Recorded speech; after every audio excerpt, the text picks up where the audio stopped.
Estamos na segunda parte do nosso programa Eclésia dessa noite. Estamos conversando sobre o inferno. O inferno realmente existe? Ele ainda existe, né? Como é que a gente pode entender o que é o inferno? Nós já conversamos no bloco anterior, o Padre Guido já deu boas explicações aqui pra gente, né? Inclusive o Padre Guido deixou bem claro que não foi Deus quem criou o inferno, mas justamente Deus, respeitando a liberdade das suas criaturas, já que os anjos se rebelaram contra Deus, optaram por viver longe da presença de Deus.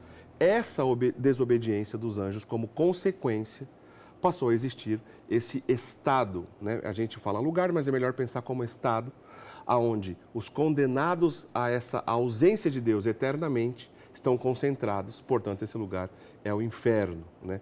Além dos anjos, né? Aqueles que, morrendo em pecado, ou seja, querendo negar a Deus, não aceitando a misericórdia de Deus, podem, infelizmente, viver essa condenação eterna ao lado desses anjos decaídos, portanto, dos demônios. Essa explicação o Padre Guido fez no bloco anterior. A gente conversou sobre um monte de coisas, interessante porque esse assunto é rico.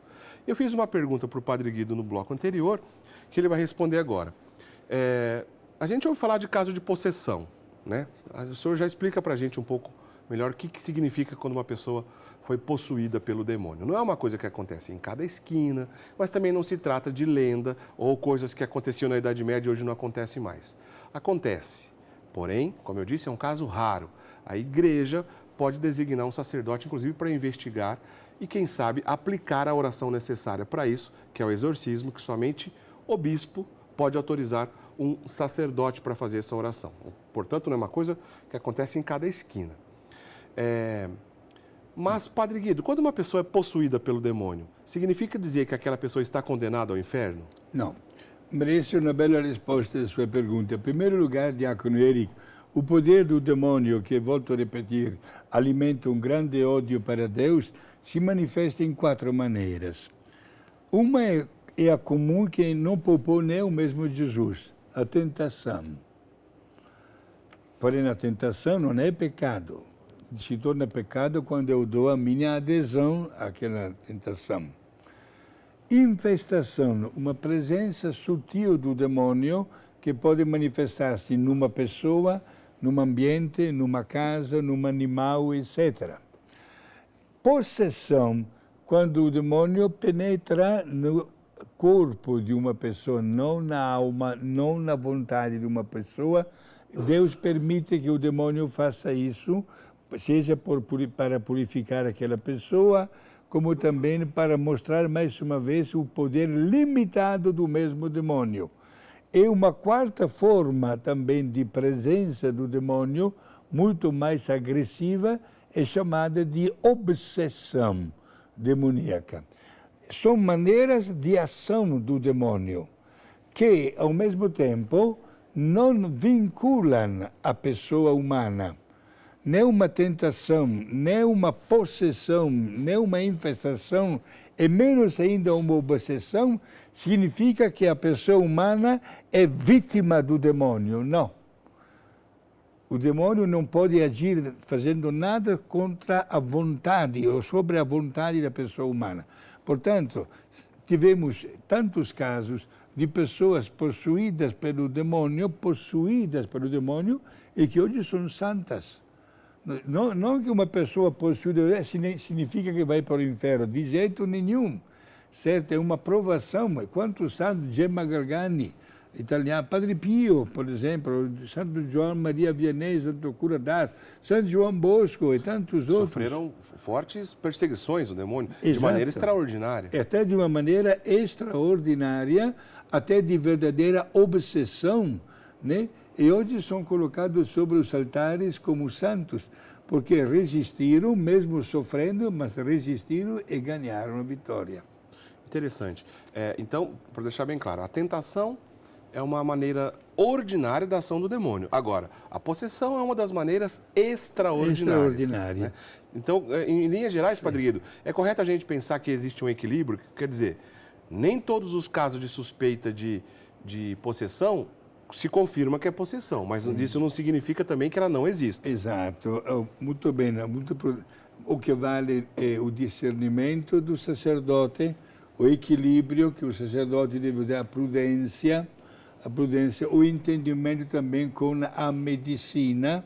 A medicina, a ciência e a religião caminham juntos também, no pleno respeito de um com o outro.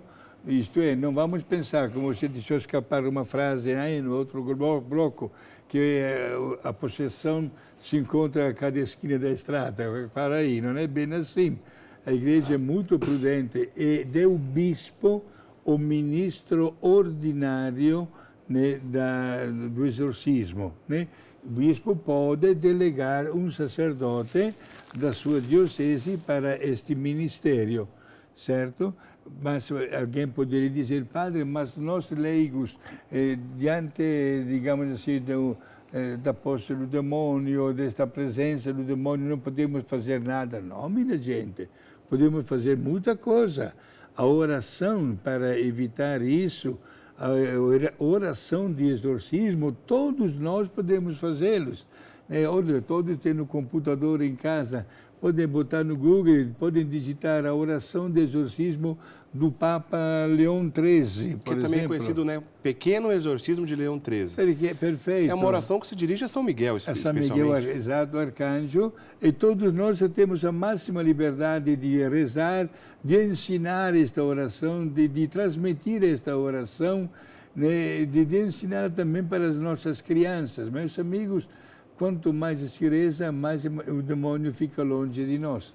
E vamos fazer de tudo para evitar que ele se aproxime, através de uma vida íntegra, através de uma profissão de fé, diga, pura, autêntica, através de uma maneira de evitar qualquer idolatria, de colocar objetos, pessoas, animais, outras coisas em lugar de Deus, e, sobretudo, também quanto à nossa postura física, moral, ética, manter um bom comportamento ético, certo? E não sendo vítima de nenhum pecado de tipo de luxúria, mas preservando a nossa imagem como templo do Espírito Santo. Só para ficar bem claro, um parênteses aqui rapidinho, quando o Padre Guido diz que qualquer um de nós podemos rezar o exorcismo, é isso que ele está fazendo referência.